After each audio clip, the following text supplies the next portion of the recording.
आप लोगों को बताने वाला हूँ मैं क्या काम करता हूँ। ये है जियो फाइबर का वायर। मैं जियो फाइबर में काम करता हूँ। बहुत दिनों के बाद मैं ऐसा वीडियो बना रहा हूँ जो मेरा पहला वीडियो होगा। ये 2026 का। ये मैं जियो फाइबर का जो वायर है ना, ये ऐसा होता है।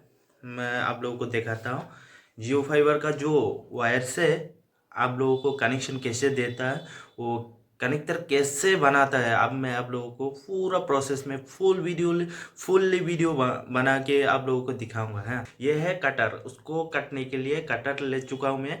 ये है वायर।